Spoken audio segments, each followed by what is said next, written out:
Hey everyone, it's Daishihan Miller here, and we're here with our next episode of KUDEN, a radio show, podcast, chit chat, whatever you want to call it. I'm okay with that. A couple of admin notes here, quick. You'll notice that we did a little bit of dressing things up. I wasn't too happy with the default stuff that was through this service, so I finally figured out how to get it all cleaned up and make it look like it's us, right? So anyway. Point of this episode, right? I know I took some time off, and I apologize. Still trying to recover from that house fire. I wouldn't wish this on. Well, I might wish it on my worst. No, I don't wish things like that. The focus of this. Where the hell am I? It took some weeks off, right? Because I had to get all that stuff taken care of, right? Family is really, really important, and making sure that you stay on purpose with the things that you need, right? It's part of the reason for this episode, or part of the topic and the theme behind everything. I'll talk about some critical lessons that I got about warriorship from teachers, from everybody from the grandmaster to some of the master teachers in Japan, to some of the ones that I would literally trust my life to. Okay, so we're going to talk about that and how, even for me, still these things are happening, right? But I would bet that some of this is getting in people's way, right? And one of those things is they don't want to ruffle any feathers. And some of the lessons that mom and grandma and all those kind of people taught us are just freaking getting in the way of us getting where we need to be, or say we want to be. Okay, so that's it coming up next. And so let's officially get things started. So, the big question is this: how are self-defense and success-minded people like us, concerned citizens worried about protecting ourselves, our loved ones, and the things we care about from the monsters we know exist in the world? How do we train in a way that gives us the skills, knowledge, and understanding we need without becoming paranoid fighters or killers ourselves, and yet still allows us to be the hero protector the world needs us to be? That's the question, and this podcast will give you the answers. My name is Jeffrey Miller, and welcome to KUDEN Radio, real training for real people in a real world.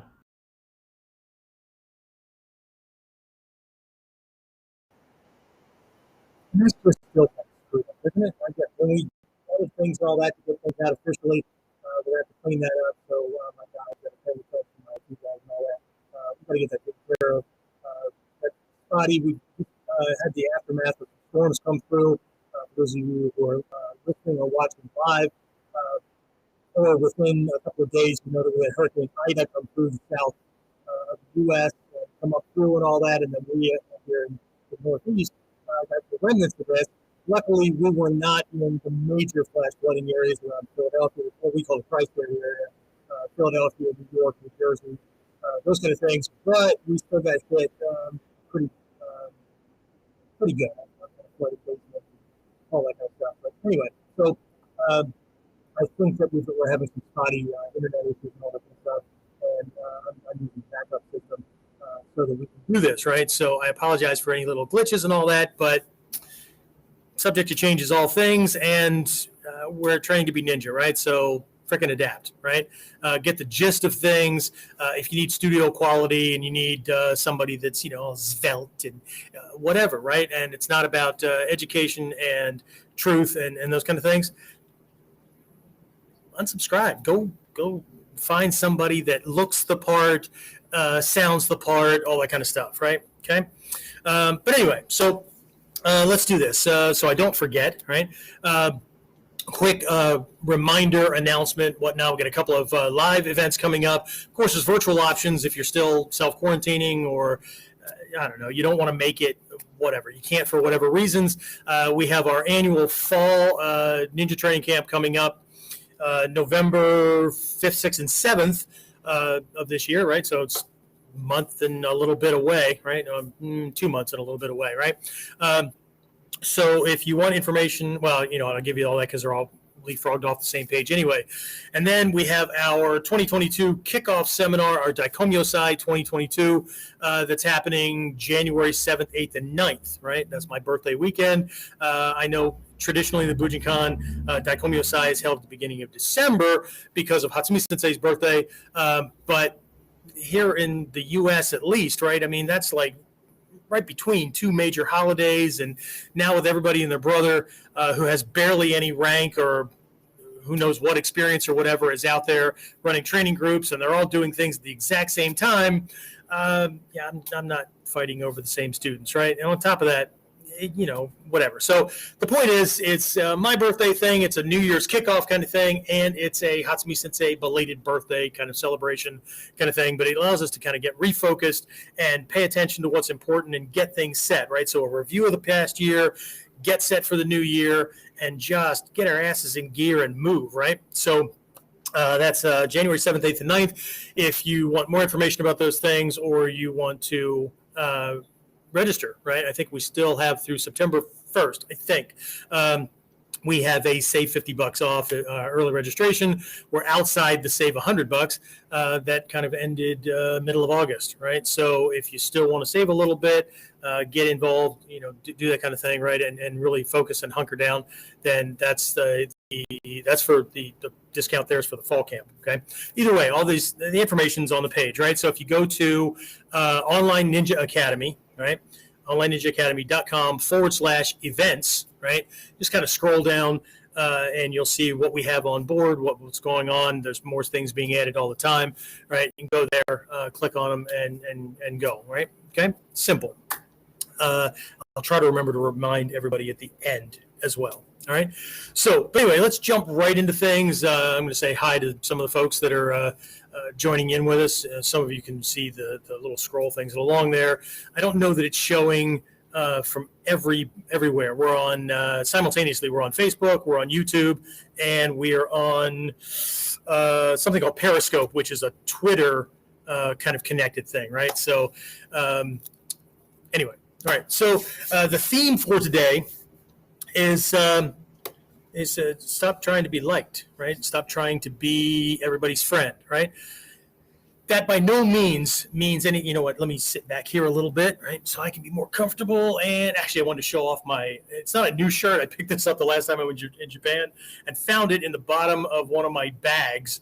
COVID and all that kind of stuff got in the way. And so I found it still in the plastic and everything, right? So I'm going to whip this thing around. Hopefully you can see part of it, right? So for those of you that know that what you were just looking at, right, that's part of the Ninja's mind science and empowerment stuff, right? It's called KUDEN, right? KUDEN, 9 syllable skills. There's KUDEN, right, which is how the hands are formed, and there's a mental state, all the kind of stuff that goes on. Yeah, I'm brushing over it because if you don't do a personal transmission and mediation for it, those kind of things. So there's also a form of it called Kitty, which has to do with the mind consciousness and whatever. Okay? Anyway, this thing has everything to do with everything from being strong, mentally, physically, emotionally, that kind of thing, to power and energy generation, to be connected to kind of a concept of universal of God source, however you translate that, to health and wellness, to what in the West would a bunch of these things would fall under what we would typically call ESP, and it's different factors, right? If that's not you, just keep skipping right over this stuff, and we'll get on to the other stuff, right? But the strength thing, right, which is really what I want to talk about today, is something I learned a long time ago from my teachers. Everybody from Hatsumi Sensei to some of the Japanese master teachers to, one of them that was is a former U.S. Marine. I tend to be drawn to teachers that have kind of an edge and are willing to tell me what I need to hear so that I can get it done now, right? I'm not a big sugar-coated, woo-woo, whatever, right? I get it. A lot of people need things to be wrapped up in a blissful blanket is what I call it, right? So it sounds spiritual because supposedly that's how it all happens, right? Except that one of my teachers, my Mikyo teacher, right, Reverend Jikai, very, very early on in our relationship, right, made it very, very clear, right, that in Buddhism, in Mikyo, actually, I found this to be true across all spiritual realms, right? Compassion, right? Not empathy, not sympathy, right? Compassion has nothing to do with being nice, Okay, it doesn't mean being an arrogant asshole either. Okay, but it has nothing to do with being nice. It has everything to do with having a heartfelt recognition of need that someone else has. Right, they're in pain. Right, they're in suffering, even if they don't know it. Right, as human beings are very, very adaptable, and man, will we adapt to average. Right, we even think we're doing well, and we decided to coast, right? And we just keep doing the same thing the same way. Even when we think we're jumping on another training program, or we're jumping on another thing with another teacher, or getting a new lesson or whatever, we tend to hang out and determine what we're going to do based on things we've already done. And so, one of my teachers used to one of the definitions of reality he gave us was, our reality is based on what we have experienced, and if not mindfully controlled, will continue to determine what we will experience. So it just, the adage, same shit, different day, right? Even if it feels blissful, it's going to be the same thing. So what it ends up being is, in psychology, they call it confirmation bias, right? Okay. Just keep reminding me that I'm on the right path, and keep reminding me that I'm doing the same things, or that I'm doing the right things or whatever, based on my assumption of God, right? My definition of what is right, right? Or what feels good, or what isn't ruffling anybody else's feathers, and I'm all good, okay? But this can become a problem, okay? It can become a major, major problem. In previous episodes and in previous lessons, if you're in my online program, or you're one of my local guys, girls, right, that are training here, we talk about this need to have a really, really strong why, right? Why am I doing this, right? And we have to keep ourselves in check and make sure it's not some egocentric reason, right? The why isn't because, it makes me feel good. Okay, great. So what happens when it stops making you feel good? Well, then I'll go do something else. Well, of course, right? Because heaven forbid we weather challenges, or we weather, a teacher telling us or using a word that makes us feel uncomfortable, right? That's a sign that reality's knocking, right? Right. But I got to thinking about this here recently, and I don't think anymore. Every day I'm more and more surprised at how stupid I was 2 weeks ago, or 2 months ago, or 2 years ago, right? And I don't necessarily mean it to be a stupid, ignorant, it is a not knowing, right? But operating on the premise of that which I believe and was programmed for, and learned and studied and all that leading up to this point, right? But if we're not continually pushing ourselves, if we're not continuously banging up against things so we can see where our edges are, how the hell do we ever expect to smooth things out, right? If all we ever do is wrap ourselves in cotton so we don't get bruised, or we don't bump, that's not the warrior way to do things. And that's the same. When I use the word warrior, I'm talking about both my martial people, right, that are focused on self-protection and being protectors and all that, and my spiritual peers, students, and that kind of thing, right? Because being a warrior means engaging with the world, right? Taking on and dealing with the hardships and the challenges and the shit, okay, that most people won't, so that we can produce the results and the kind of results and the depth of results and the magnitude of results that most people can't, right? And one of those reasons, right, is they want to be liked. They're more worried about fulfilling the lessons that mom or grandma or whoever, right, taught us way back, where, you don't upset people, right? Don't stare, don't ruffle feathers. Oh, you can't say things like that. And okay, but people like that don't change the world. People like that don't develop the ability to face stuff that make other people wet themselves. And that's both internally and externally. That's both spiritually and, violence coming from the monsters in the world. Okay? So meanwhile, while we're busy worrying about who doesn't like what we're doing, what are we really doing? We're stifling our own growth, right?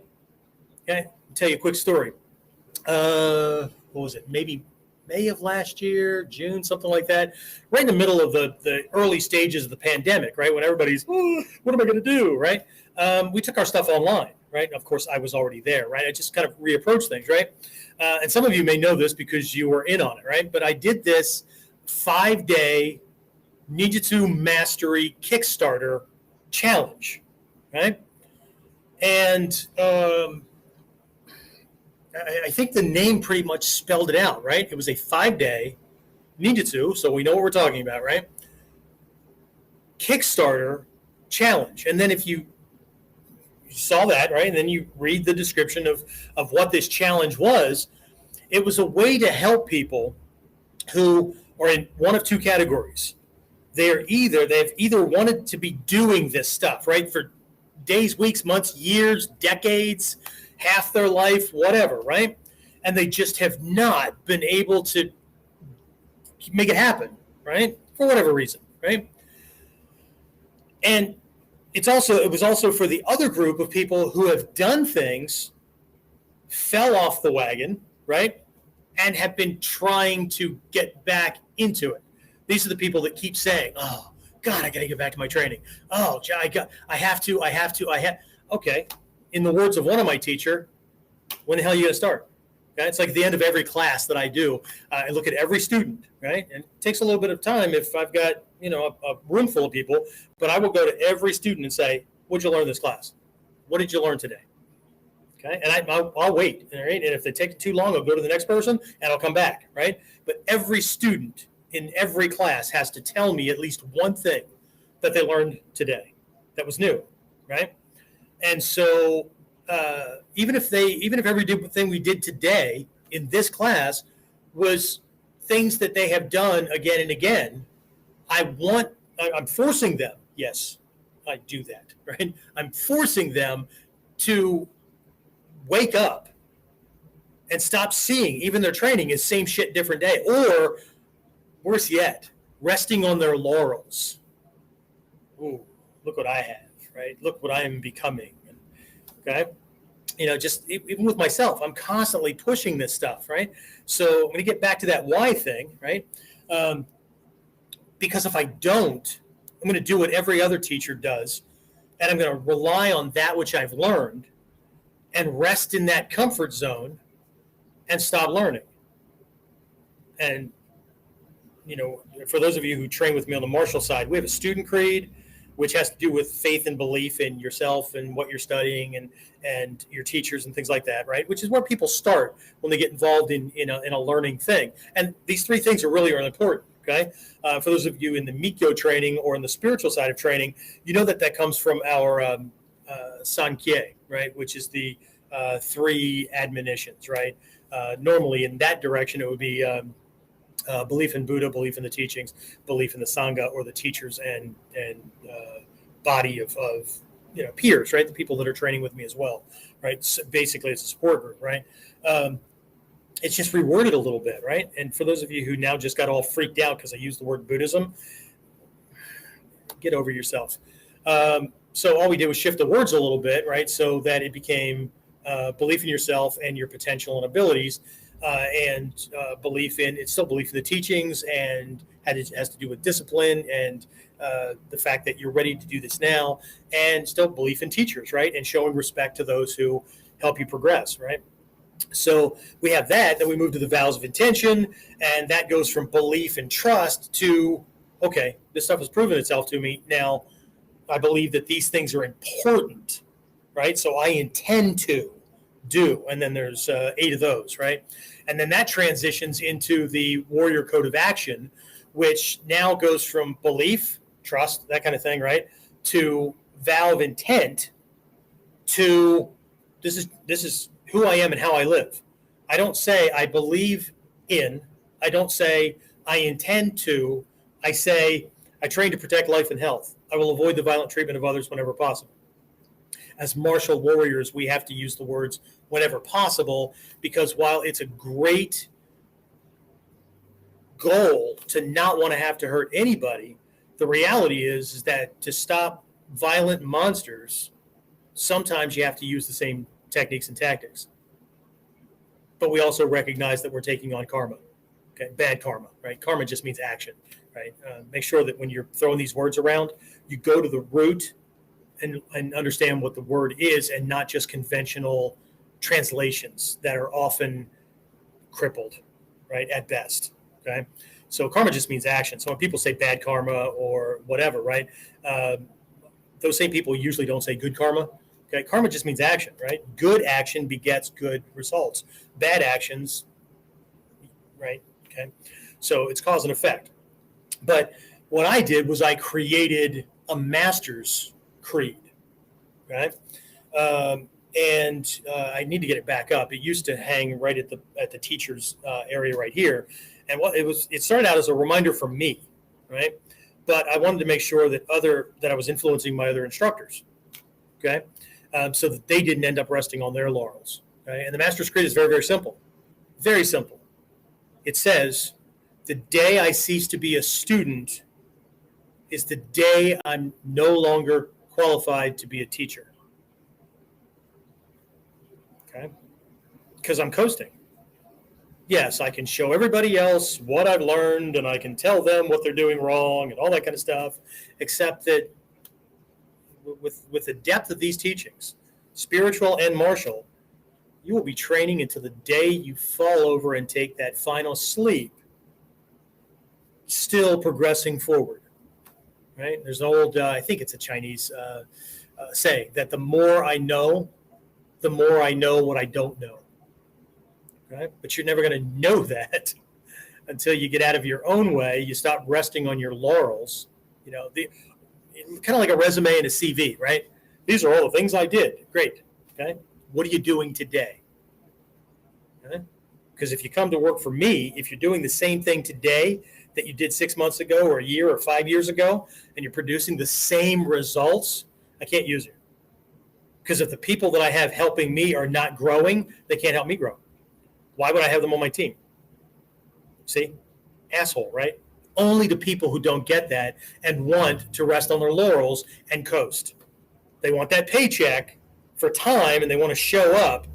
And hopefully we produce some results today. Okay? So anyway, let's get back to this Kickstarter kind of thing, right? If I cared what other people thought of me, okay? Now, will people like me? Sure. The ones that are in tune with me, right? The ones that have security issues, low self-esteem, control issues, all those kind of things, right? They need to be seen as the person in charge, right? They're leading with ego, all that kind of, they are so not going to like me, okay? But I have to be okay with that, because if I let them determine my actions, I might as well just curl up in a fetal position and wait for that last day. Okay? I cannot let the weak, the meek, and the assholes, you want to be in control? Great. Go control your own little corner of the world. Okay? But here's the point. If I was worried about being disliked more than I was worried about my purpose for doing these things, my purpose for doing these things is not to be an influencer. I'm not out to be an influencer. Okay? My job as a teacher or as a Mikyo teacher, all those kind of things, right, is to wake people up. My job, every time I do one of these, or every time I do one of my online coaching things for my long distance guys, or I am teaching a seminar or whatever, my goal, my purpose in each one of those things is to move as many people in that group as possible, to shake them, wake them, and whatnot, to move them, to take action, to get beyond average, okay? Because what can happen seminar, these kind of things, whatever it is, right? Whatever you do to elevate yourself, right? I want you to think of something. I want you to hold this, and you may not like it, and it's okay. See, broad shoulders. I'm okay with that, right? Not here to be liked. I'm here to help people move forward, okay? What I want you to think about is whatever group you find yourself in, even if you're in a group of high performers, right? Even if you're in a group of spiritually elevated individuals, in that group, you're average.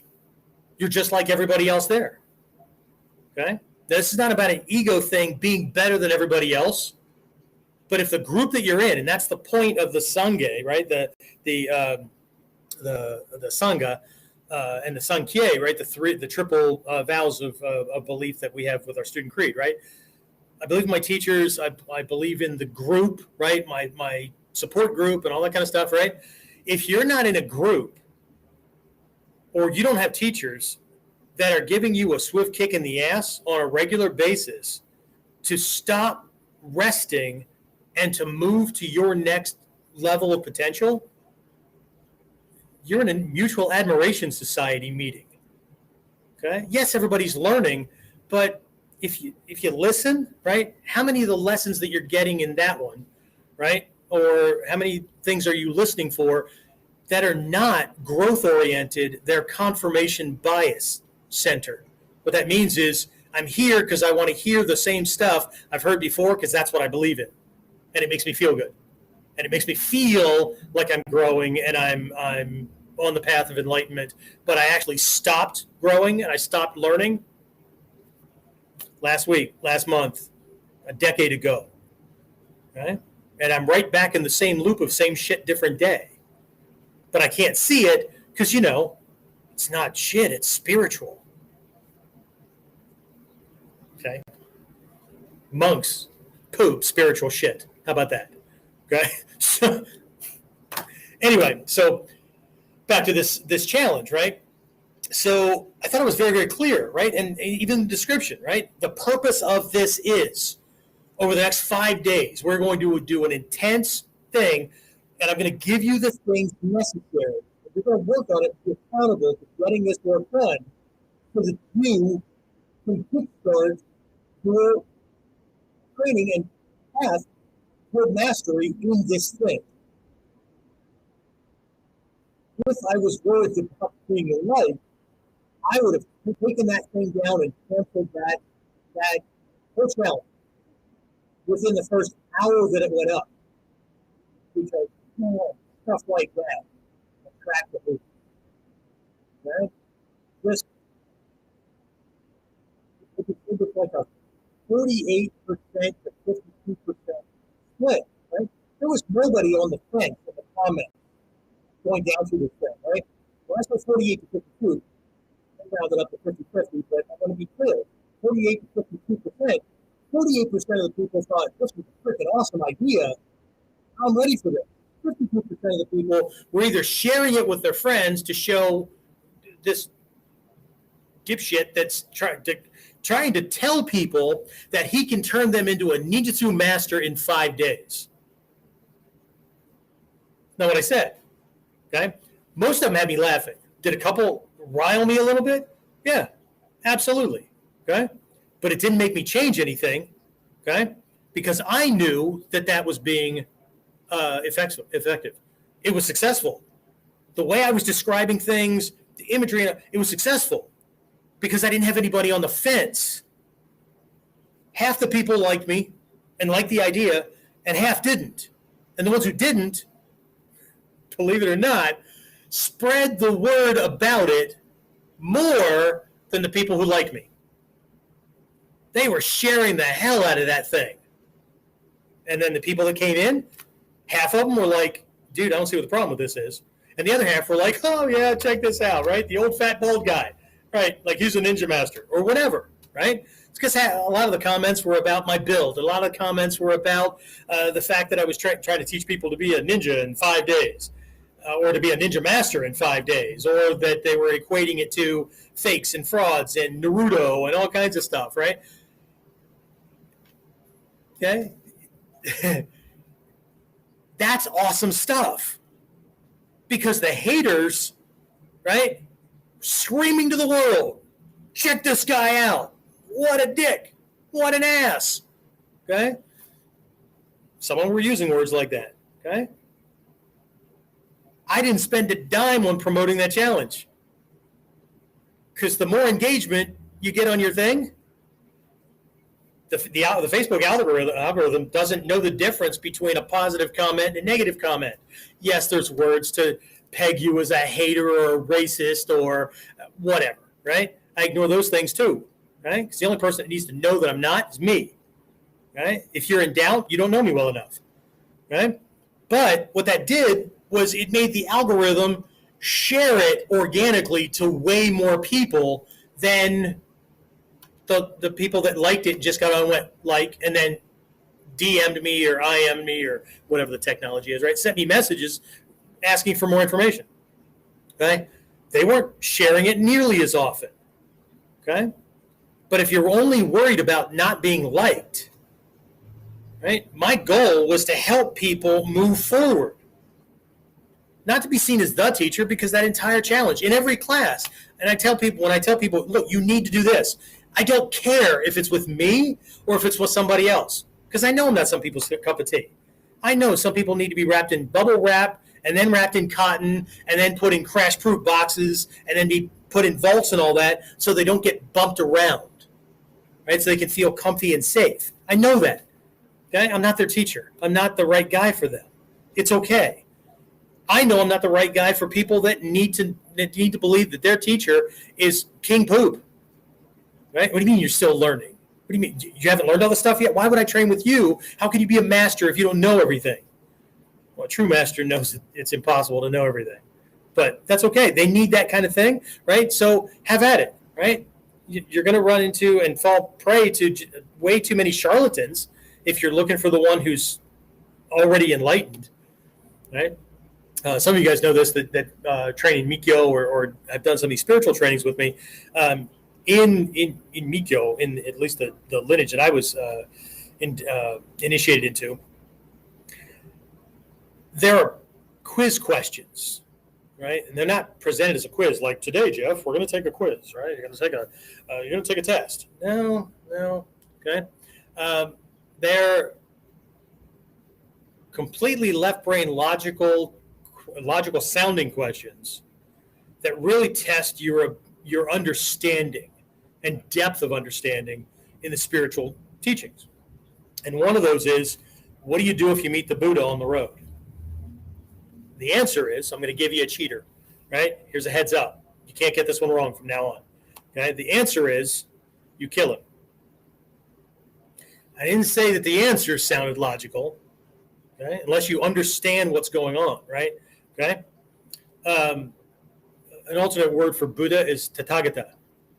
The word Tathagata, right? The Buddha just means awake, one who is awake, right? It doesn't mean one who's got nothing else, right? Okay? God, what boring would life be? The answer to everything is creating. How boring would life be?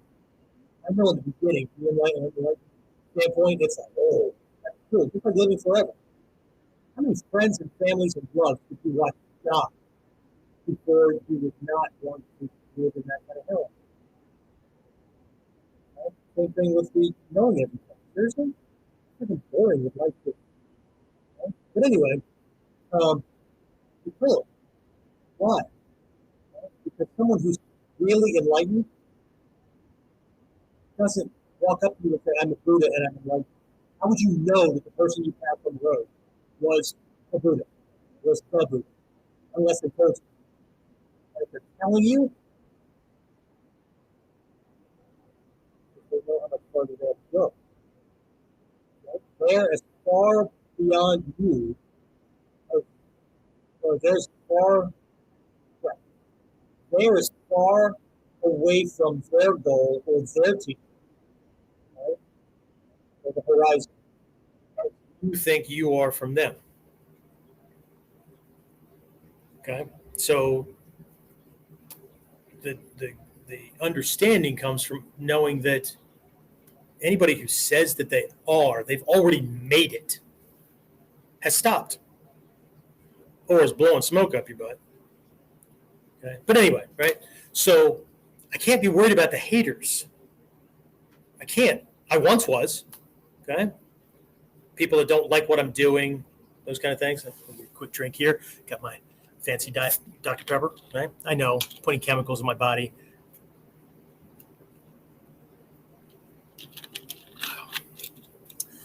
Everybody sees that and goes, "Woo, you're drinking Diet Dr. Pepper, you're drinking chemicals." But they didn't see the 4 bottles of water I already drank today.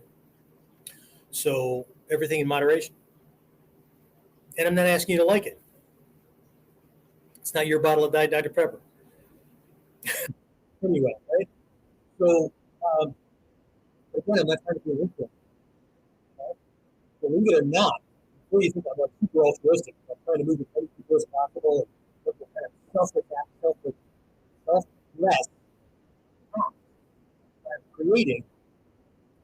I'm a training partner.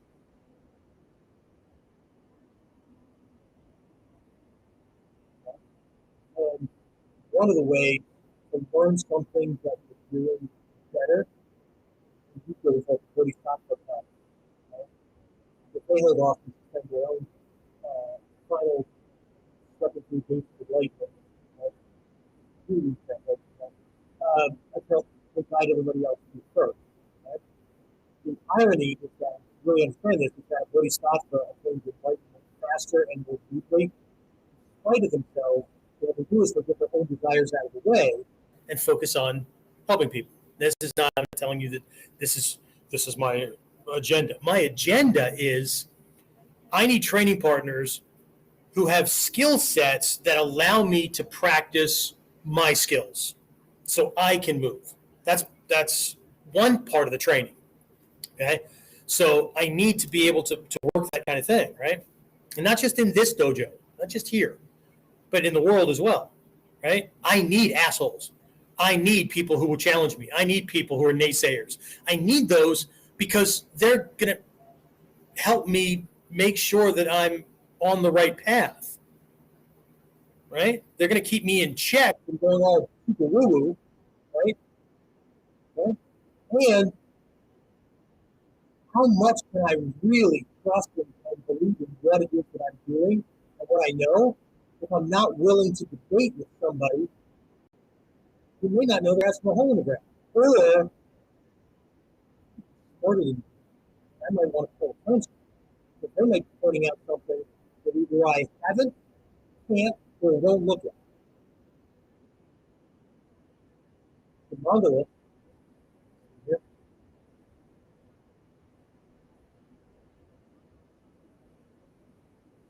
So, way too much to go into this area, right? But you put it, most of the judges were 6 things right here. It's in layout, right? It's like the Roman cross kind of thing. You put the things, right? But there's these different elements, right? Earth, water, fire, wind, void. Each one of these things kind of points to things. If you're in Mikyo, or if you're on the spiritual side of things, this is the 5 Buddha families. A Buddha in Mikyo represents a state of mind that you can work with and get better at. Okay, we call it purified, but it means getting rid of delusions and illusions and all that kind of crap, right? But anyway, so there's lots of different ways to look at this, right? The unenlightened mind wants to, one, know how the hell I can memorize all this stuff and which Buddha to pray to. In which case I look at him and go, just pick one, right? Because I don't have time to re-educate somebody who hasn't even taken a little bit of time to ask a good question. And for those of you who still believe there's no such thing as a stupid question, become a teacher. Okay? A stupid question is one that has no foundation and it's just being tossed out. Okay? It's like a question from a 3-year-old, right? I'm not saying that a 3-year-old is stupid. What I'm saying is if they don't understand the thing they're asking about, you can give them an answer and they're either going to look at you and go, but why? But why? Right? So they're still nullifying it, right? They don't understand anything you're saying, right? But why? Right? Or they're going to go away. They'll be sated for a while, And then if it comes up again and they really do want to know and they're older and more mature and the intellectual processes are back where they're supposed to be, they'll come back and ask again. Okay? So, but from a success perspective, right, because these things can be broken down a whole bunch of different ways, right? One of them has to do with this line right here, has to do with how we see the world. Okay? But there's a flaw. It's based on an egocentric flaw, an ignorance flaw, right? And that flaw is believing that there's not enough to go around. The reality is that we're not all interested in the same things. We don't all like the same foods. So there's plenty to go around, okay? What's flawed is this. So you got half the people hoarding and half the people trying to steal it or get it for themselves or whatever, right? But this is how we see the world. So you got this group up here who believes there's not enough to go around. So what they have to do is anything they can. Dress flashy, fancy, lie to you, tell you whatever you want to hear, present themselves in a certain way, guilt trip you, whatever, so that you give them what they need because they really don't believe that they can do it for themselves. Okay? If you understand the Tibetan wheel of life, this is the hungry ghost or hungry spirit realm, right? They want, but they don't believe they can do it for themselves, right? Okay. Down here on the other end, right, from the realm of defensiveness, right, with these people that, again, believe there's not enough to go around, but they have theirs, and now they're protecting it from these people, right? So these people are going after these people because they need to get it. And you get the idea, right? Okay. So, and then this line right here represents how you engage with the world. And it goes, and again, this is a line of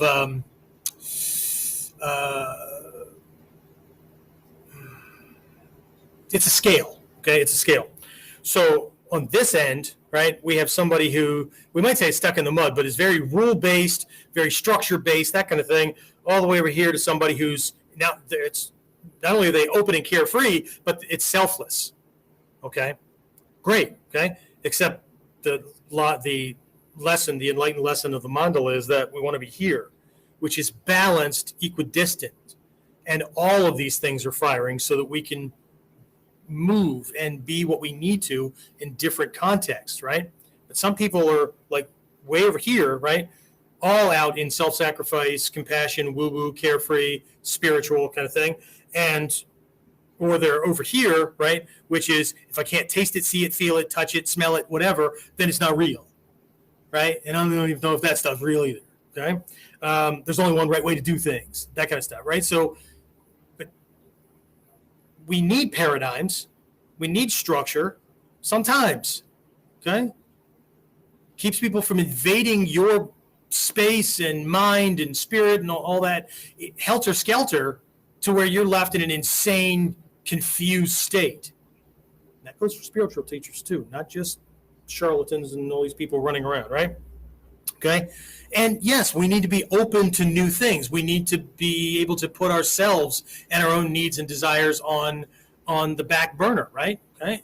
If you're a parent, you understand this, hopefully, right?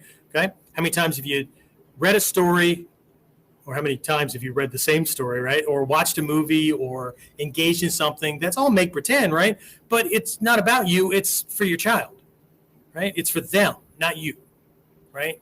Self-sacrifice, right? But do that when it comes to discipline. Do that when it comes to the rules of the house. And you're risking nurturing somebody who's going to grow up out into the world and bump into a structure called laws. And I don't like that. I'm just because I'm getting punished, or I'm getting hurt, or I can't get free stuff from. Okay. So there's a balance. I'm not don't take this as a political thing either. I hate when people take lessons like this that are neutral and go, "Oh, you must be a conservative. You must be a liberal. You must be." Really? How about stop pigeonholing me and being disrespectful in that direction? How about that? Okay. The reality is that we need both. Both sides need each other. Okay. Here's where the lesson was coming in when I started all this. For each of these to grow, the answers that they need are on the other side. The people that they hate, because they're opposite from them, they're different, right? They're the ones that hold the key to having more freedom. Because sometimes you do have to be stuck in the mud. These are the rules. This is the way we're doing things, or nothing's going to get done. This is the time frame. This is the deadline. This is when my appointment with my client is. Okay? And sometimes we just need to be like, oh, you know what? I'm on vacation. I don't want to make any decisions. Whatever you guys want to do is fine. If I choose not to do that, I'm just going to lay on the beach. Okay? Okay? So saying just, right? So, but here's what happens, right? We were taught, be good people, right? Be a good person. Okay? Don't ruffle feathers. Don't, oh man, it's horrific if somebody doesn't like you.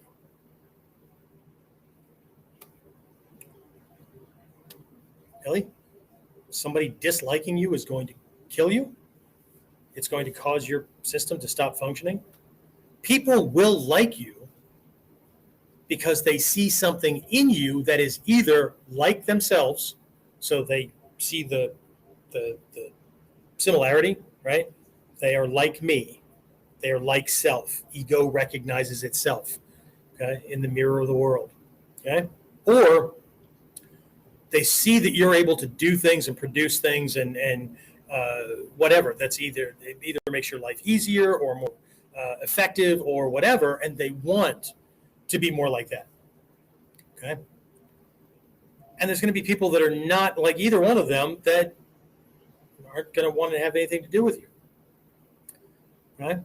What I'm telling you is that your sanity, not only your sanity, right, but your growth is in direct proportion to how much you care about being liked over being effective, being true to your focus, being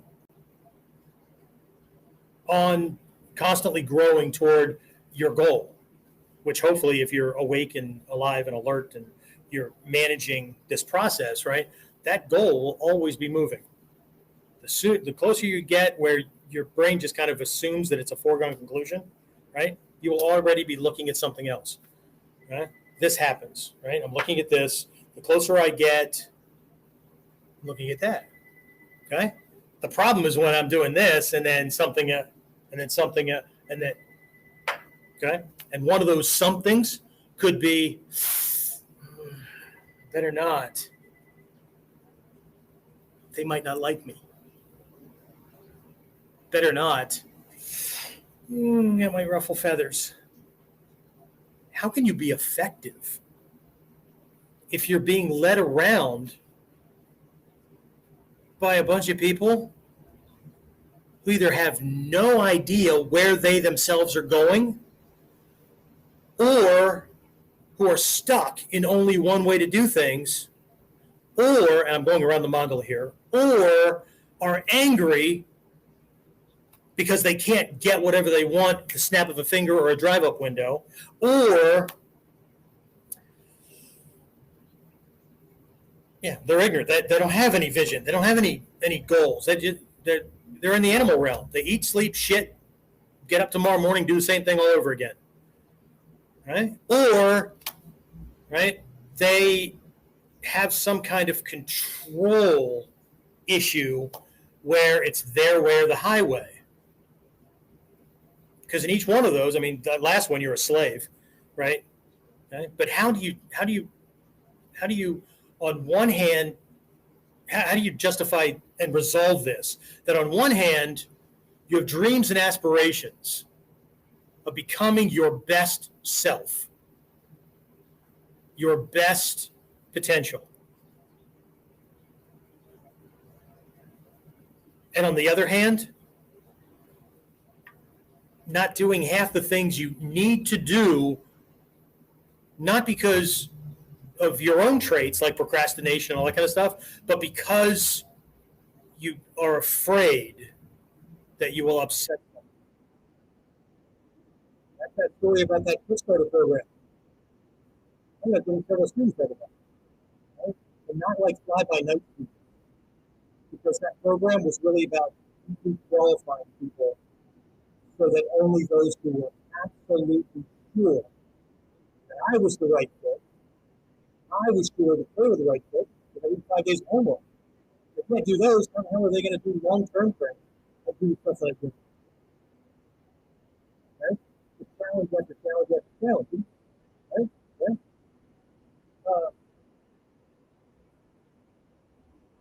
But we're going to slip this through other challenges.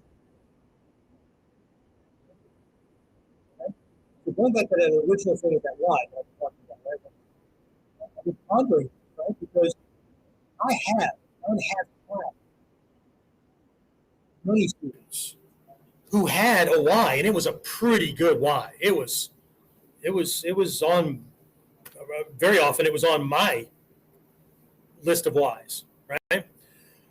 But to understand those things and why people, the English language is going to fail me here. Why people with these great whys, right, quit or failed or whatever, right? Where I didn't, or my peers didn't, or my teachers didn't, or whatever, right? Because we all had these whys. I had to come to realize that one why may last for a little while, given the right conditions that challenge that or make you have to put that on the back burner or whatever, right? Isn't good enough. Because one why can be destroyed. One why can be, what happens when you attain that why? Right? My initial why was to make sure, for some of you know my story, right? I was raised by this stepfather that was just a monster, right? And if you haven't heard that, go back to episode 68, 69, something like that, where I go through that, right? But my why originally for this stuff will put me on the martial arts training path, and maybe had me get into the law enforcement and security realm and military and be a protector and all those kind of things. Was this person, right?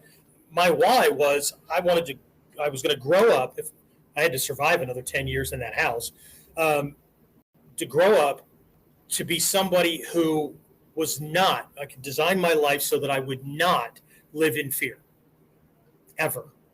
Does that mean that some things don't scare me? No, of course not. I mean that kind of fear and terror, right? And to become the kind of person who could protect others from that kind of monster. Then, of course, as I became a police officer, right, I had to broaden the different types of monsters, because some of the monsters I've had to deal with made him look like a freaking cotton candy eating little schoolgirl that wouldn't hurt a fly. Not knocking little schoolgirls that are cute, and my girls were that, right? But you get the comparison, right? I attained that a long time ago. And here I am still training, still spending thousands to go to Japan to train with people that are better than me. And why? The reasons change, okay? Some are still there, right, to protect people from, because the bigger the monsters get, the more hairy the situations get that I had never considered before. Oh, shit, I better be able to handle that. Right? So it's a constant kind of thing, right? But at the same time, one of my whys is, now I'm a teacher, right? By the way, this didn't happen by choice. I got some people together in a training group because I needed bodies to train with, and they were learning something out of the process, but I didn't set myself up as a teacher. I set myself up as a group leader, right? I was sharing these things, but I was teaching them lessons so they could get to a level of ability so I could work on my stuff. See? Not altruistic, okay? Self-serving, okay? But then these people wouldn't go away. And I found myself in a position where I needed to now guide them and help them see progress and figure out, right? So now I'm this teacher, right? And so I have to be able to serve these people, right? And it's not easy. My Mikyo teacher, again, a long time ago, he was talking about, we had this conversation about whether I should become ordained as a priest or just stay as an initiated layperson. My question was, is there a cutoff on what lessons I'm getting if I don't take ordination? They said, no, you don't need that to get all the full teachings. And I went, well, great, I'm not doing it. Okay. And he said, great, perfect. Okay. He had taken ordination, right? So he wasn't looking for me to be like him. other than being a teacher and being somebody that's on the path, right? The reason he said it was great, he says, because this is not a badge of honor. Being a teacher is not a badge of honor. Being in any position of influence is not a badge of honor. I don't care if you're a counselor, psychologist, priest, minister, parent. I don't care what it is, right? It's not a badge of honor. Stop freaking holding it out like it's a badge of honor, because that's ego going, look at me. It is a burden, because if you give the wrong person the wrong lesson at the wrong time, you could damage them. You could piss them off so that they go away. Again, don't worry about being liked, okay? It's not about being liked, because I can give a student a lesson that they need right now, and they could quit. I don't care, because I know I gave them something they need to move forward. The fact that they can't stand to be around me because I'm a reminder to flaws or trauma or whatever they don't want to think about, that's not my issue. Okay? Does that mean that I just willy-nilly throw things out? No, because I know that if I give them too much right, it's a burden, right? If they go away and they stop training, I've done them a disservice. Now, if they go away and find a teacher that is going to give them the same things, fantastic, okay? But if I harm them in the process, if I try to push them too fast, if I don't push them fast enough, and it can't be about me. It has to be about them, right? Anyway, so the warning today is when you're doing self-checks to see if you're getting in your own way, right? Because a lot of us believe that we've gotten ourselves to a position where other people's opinions are not a problem for us because we are going to keep doing what we do. Your challenge for today is to find those situations where you've BS'd yourself, because there are situations, people, there are certain areas that you won't go, right? I've got students that there are certain words that they don't want to hear. Okay? I've got a whole group of students that don't want to hear the word or hear the instruction to be greedy, because they've already convinced themselves that to be greedy is a bad thing. What are you, 2 or 3? See, me speaking like this is now pushing on things because they don't want to hear those things. Okay? But if you don't put a lot of focus on getting you where you need to be and allocating resources and all that kind of stuff, this doesn't mean take from other people so that you get. It's not being that kind of person that mom was warning you about. Okay? But I'm going to leave you with this, just like I left one at the beginning. Okay? If you think about school, I don't care if it's primary or college, or if you think about being a member of an association, the licensing, the certification, the standard, this kind of thing, right? I guess the positive is that's what they sell, right? If you think about the lessons mom, grandma, grandpa, whoever, right? How you that program, like the feathers, all that kind of stuff, right? What are all of these things designed to do? There's 2 sides. Like in all of our spiritual stuff, right? There's 2 sides to every lesson. There is a grand universal, I call woo-woo lesson, right? It's important, right? Because it pulls you away from your egocentric perfection, right? It's important, right? But for every one of those, there's at least one mundane, worldly, place in the third reason for it as well. Kind of like when we talk about when you blow out a candle, or when you extinguish a candle, or incense that you've lit, right? Okay, we fan it out, we don't blow it out, right? So the universal reason for that is we're practicing to not impose our will on the world, and to find that just enough to produce the results that we need. It's about energy conservation, but it's about just produce the results, right? Okay? Don't force things to happen. right? Because you create more problems. Oh, well, what's the problem? I blew out the candle. I blew out see, that's where the mundane comes in, right?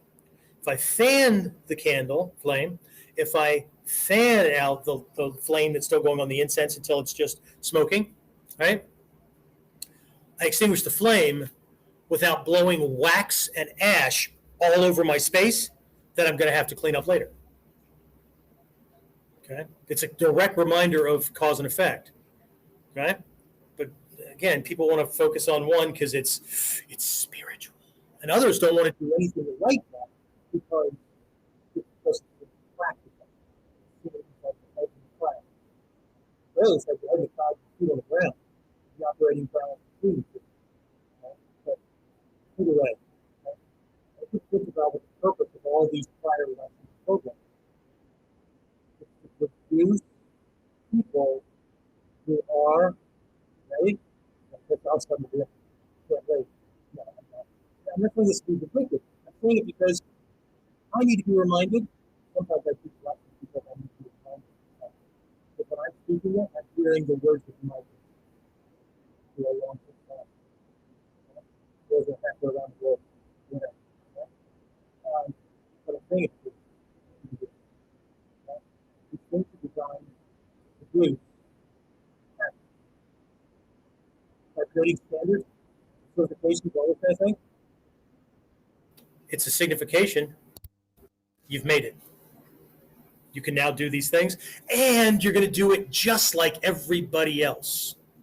And those are in control that created the certifications and the licensure and the standards. They get to dictate how everybody else is doing things. They maintain control, and they get to change things at whim. And if you're not towing the line, so you can't grow. Does that mean that these things are not important? No, they serve purposes. Okay, credentialing and all that kind of stuff, right? So that other people feel safe, that you know what you're talking about and all that. But they can also cause us to rest on our laurels. Okay? I'm not telling you to go run amok through the world and piss a bunch of people off by just saying whatever you want. I'm not saying to contradict mom's lessons and grandma's lessons about not ruffling feathers and all those kind of things, because they don't have a value. They do have value. Your job on the enlightenment path or the warrior path is to recognize the value and when they are appropriate and when they will produce the opposite results. And what we're talking about today is the opposite results is you stop growing in certain directions because you're afraid. You're afraid of pissing somebody off. You're afraid of losing somebody who's a friend, or whatever. I think if you're doing enough to nurture a relationship, and you have relationships with the right people who support you, why? Even if they were ruffled by something, why would that be the thing, the linchpin that caused them to break things off? And if it did, it felt really good. Okay? So, again, I'm not saying go out and make people angry. That is one way to get over worrying about what people are angry.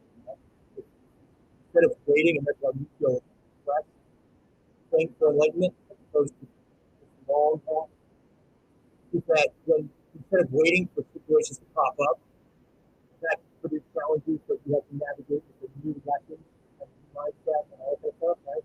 You create them. Okay? So that's my way. I always have to joke that I know where the buttons are. So if I need to get work done, right, or really we're on the merry-go-round. We've been through this again, right? I will push buttons. Right? Because two things. If you find the work, right? She's not really high. But she's not really high. She's thinking about things, right? Telling all her friends, right? You can believe what he did, right? And then we get back together later and think about it.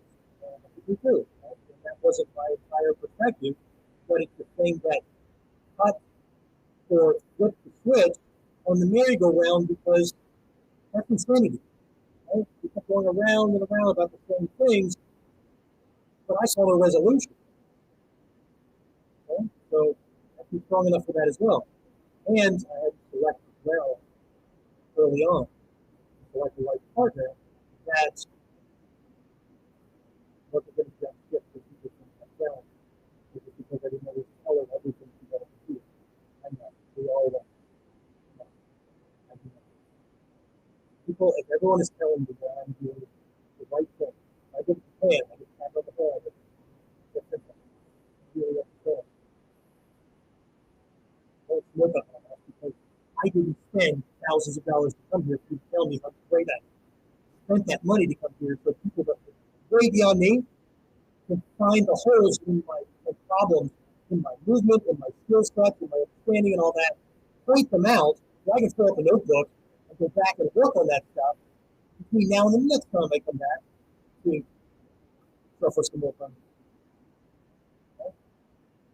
I don't go to these things to tell me how great I am.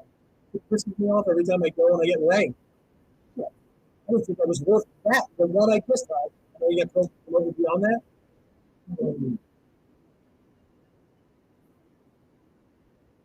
Anyway, stop worrying about how you do. Be a warrior. That doesn't mean a fighter. That doesn't mean a soldier. Right? You're somebody who engages the world, engages the truth, is willing to take on challenges and conflict and hardship so that you can deal with and handle things that most people won't, and so that you can produce the kind of results and successes and growth that most people can't. Okay. All right. Let me put some glasses on here and look all studious because I did see some things pop in. Let's see. Hey. All right. Oh, somebody's saying they can't hear me. Why can't you hear me? I don't know why you can't hear me. My mic is on. Yeah, it's all good. Yeah, I don't know. Anyway. Oh, good to see me. Fantastic.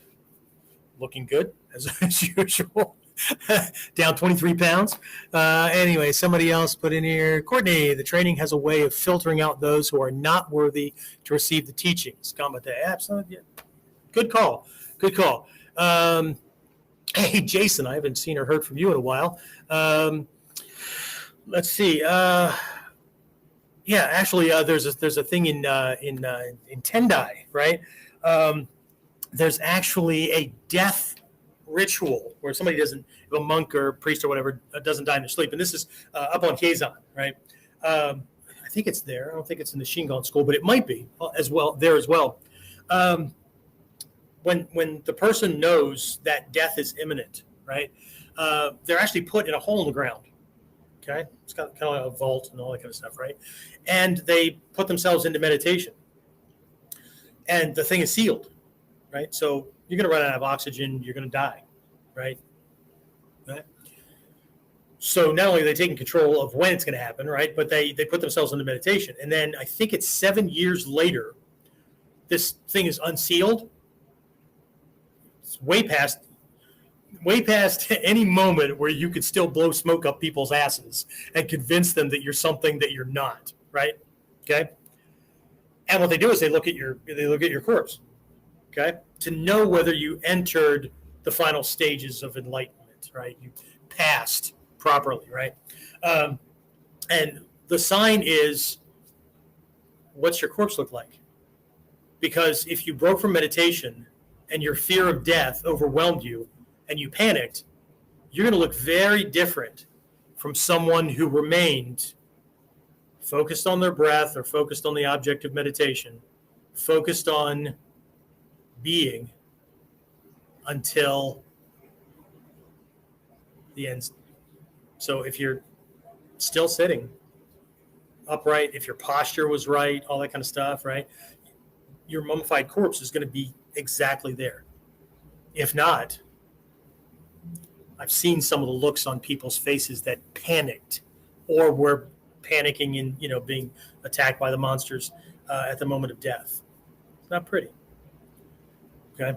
So anyway, to address Courtney's thing there, a lot of these monks, right, because they meditate all the time, right? knees are shot, body's falling apart, muscles are atrophied, all that kind of stuff. Because believe it or not, and this is somebody, you know, who holds them in esteem, is going to say, most of them do not engage in physical activity to maintain the health of the body, because this becomes sacrosanct. And this goes to hell in a handbasket. So things fall apart. So they've got all these problems, right? But see, because that's average, that's what happens, because this is the training, right? What they say is, well, the body is too weak to keep up with the mind, or the body, is not suitable. The human body is not suitable for the training, so it breaks down. But the mind is still improving. Okay? But in Mikyo, we have to ask this question, right? Because in Mikyo, the final phases of enlightenment, or the going beyond kind of thing, goes beyond. Show you this thing here, right? Okay. So one quick last thing here, right? Okay. And again, if you're listening to the podcast through like iTunes or whatever, if you send me a message at warrior-concepts-online.com, right? Warrior and the letter C at warrior hyphen minus sign, whatever you want to call it, right? Warrior-concepts with an S hyphen online.com, and tell me that, you know, you like the imagery or whatever, right? Make sure you have a good working email address, right? I'll send you a picture, right? Anyway, so when we're going around this thing, right, the student actually begins down here, down in this place right here. This the realm of learning, right? And then we do that, and we spend a lot of time learning and questioning that which we think we already know, and discovering what feels to be known, and all that kind of stuff, right? And then we progress to this realm of equanimity, okay, where everything's equal, but it's not equal. Like, on one hand, it is neutral, right? Which is what a lot of people have, right? Where everybody's equal, everybody gets the same thing, everybody, whatever, right? We're all close, right? Yeah. On one hand, it is that, right? But it doesn't mean these things don't have value, and they don't have this uniqueness and all that kind of stuff, right? What it means is to kill the belief that, or in my martial arts training with people, I would say, stop having favorite techniques. Stop having preferences. Stop having a strong side and a weak side. Because if you have them and you're being attacked by somebody who knows you, or knows that only 7 to 9% of the population is left-handed, that kind of stuff, right? They're going to be coming at you and forcing you to use your weak side or whatever, right? So people have all these favorites and all that kind of stuff, right? That's going to get you killed, right? Happens spiritually too. Happens intellectually too, okay? So what this does is gets you to a point where you recognize that everything has the same value, right? Okay? But what happens is we're progressing through this stuff, because as I'm progressing through this occurs. And as I'm progressing through this and recognizing more and more that everything is what it is because it's conditioned by its connections or relativity to everything else, right? That, oh, crap, in and of itself, okay? Just like one of my teachers used to say that everything I'm about to teach you is shit. I should have led this off with that, right? Everything that I'm about to teach you is shit. Until you work this out for yourself, until you do the work, until you recognize the power, until you develop the skill, you get out. I'm so excited, I'm spitting, right? Until you do that, the knowledge I'm going to give you in one hand and a pile of shit in the other, and actually that has more value because it can be fertilizer for growing stuff, right? People learn stuff and then they stop because, see what I know? Now you've learned things and you have information. Knowing it is being able to do it without having to think about it. And that's not the same as wisdom or mastery, which is being able to use those same lessons out of context from the way you learned them. Okay? But anyway, while you're learning this stuff, what happens is you develop the discerning mind. Not, I have a discerning palate, I have a discerning mind, right? This is quality. This is shit. I would never touch that. Really? If you're trying to friggin' grow your garden, you better sprinkle some shit on it because, well, even if you throw the pate on it, it's going to turn to shit, right? It's going to break down and rot and whatever, right? But anyway, the discerning mind is the mind that knows what is really good or bad, right or wrong, appropriate or inappropriate with regards to any given thing in the moment, within the context of the moment. Well, we don't have favorites. My favorite is the thing that's going to work against this person, in this situation, or this challenge, or whatever, in this moment. Okay? So this is the realm of conventional enlightenment by most skills standards. This is where enlightenment resides. In the heart scripture, when we talk about going beyond enlightenment, that's what these two realms are. So this is the realm of all-encompassing action, which is also with the requirement for all-encompassing action, which still for me, the ability to reach back into all this knowledge and experience and all that, using my conceptualization function to produce a tool or the right answer or whatever for this thing, even though I've never been there before, but I can draw on these other things and I can use them out of context or out of the same structure that I learned them. Okay. And then this one is the ability to think and communicate. Without that, I can't use anything I've learned. This is the realm of wisdom and mastery. It's the ability to shift into whatever of these states is necessary in the moment. Which mindset do I need at this stage of the problem solving right now? Because if we're not doing that, we're either doing or not doing certain things because it's going to piss people off, or we're doing or not doing certain things because that's the way we are, that's the way we do things, right? It's just throwing shit out and hoping that it's going to work, right? If you have poo, fling it now, right? It's just anyway. So anyway, I hope this was helpful. I see that a couple of other folks have signed on and all that. We're about almost not quite an hour and a half into things. I apologize for these things dragging on, because once you rev me up or pop your battery in, I just go. Sorry. I'm glad that some of you are taking the time. Other ones I know you don't have the time, so you're going to end up listening via recording and all that kind of stuff. And that's cool, right? And I know that we're doing this thing live, right? So it's in video. Some of you guys that are listening through Stitcher Radio or iTunes or all these other places where we are as a podcast. Some of these things where I point out visuals and all that, I apologize, right? If you can, if you want to get more of the visual kind of context and get the links to recordings or being able to connect with these things, connect with us. You can do that if you're on Facebook. Go to KUDEN Podcast. It's a Facebook page, right? You can go there and join that way or follow us that way. If you are on YouTube, you can go to the channel Kage36. Kage, Kage 36. Yes, there's a whole big, deep meaning behind that name, right? It's not cage, right? It's not cage with a K, right? Kage, right? It's one of the old alternate names for a ninja long before the word ninja ever came around. And 36 has a lot of significance in the spiritual realm. So you could follow that, right? Because this thing simulcast there. Periscope, it's a Twitter kind of thing. I don't know what it is there. I'd have to look it up. Wait, maybe I can. Nope, I can't at the moment. So I apologize. So you do that, or you can go to modernninjawarrior.com/KUDEN podcast episodes. I think there's a hyphen between each one. I try to make things readable. So if the hyphens and the dashes throw you off, sue me. I do it for readability, right? And so that the Google algorithms and all that kind of stuff that tracks all this stuff, right, sees individual words and not just this string, right?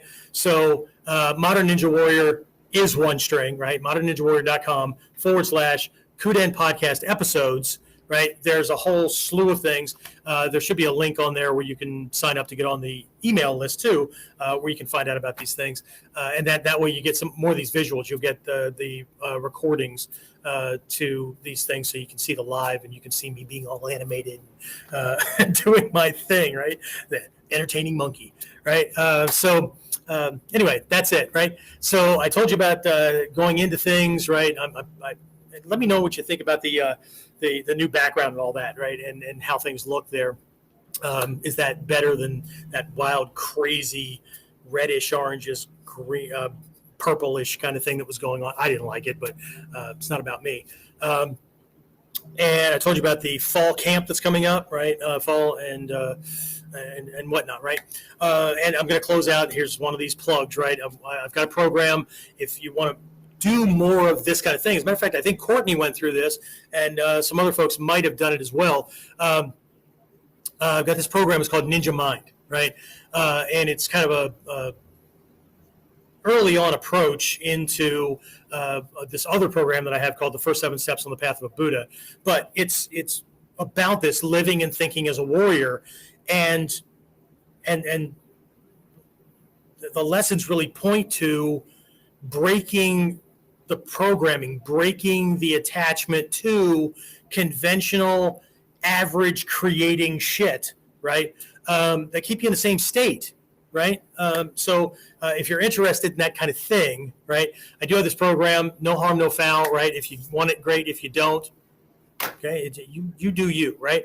But it is at, don't tell me, I know this, right? warriorconceptsonline.com. There's a dash between each one. warrior-concepts-online.com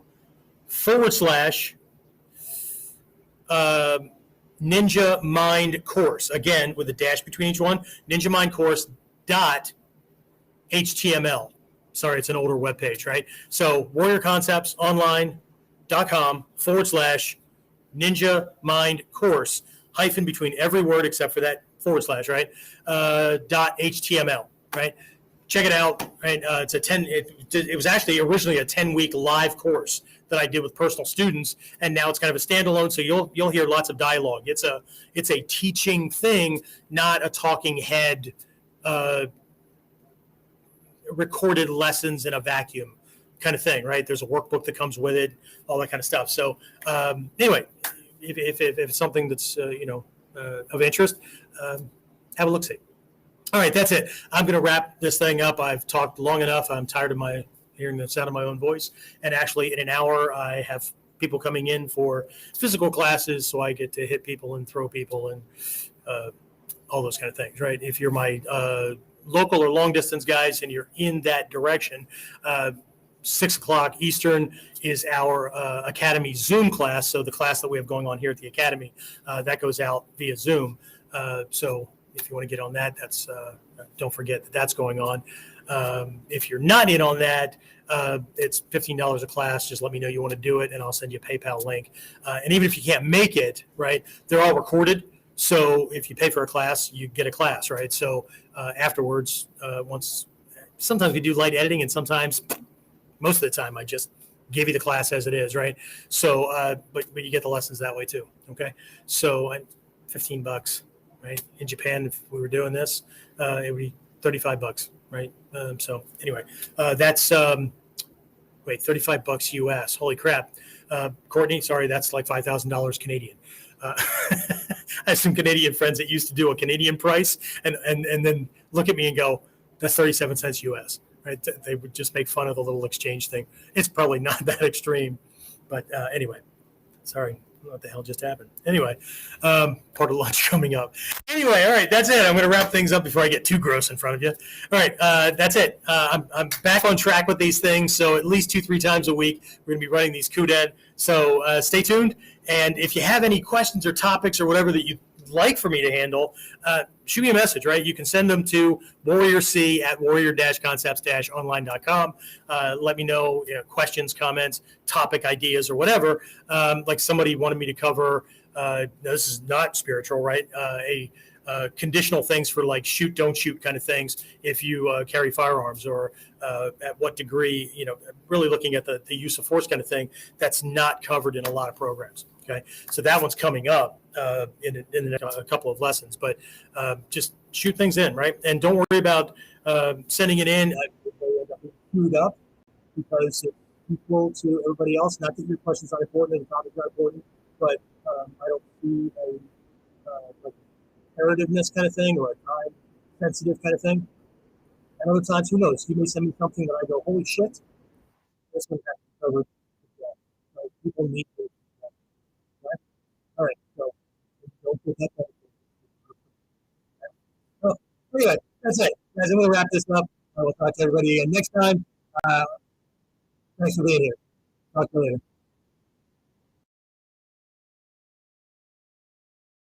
Get more of KUDEN Radio. Subscribe through your favorite podcasting site or subscribe at modernninjawarrior.com.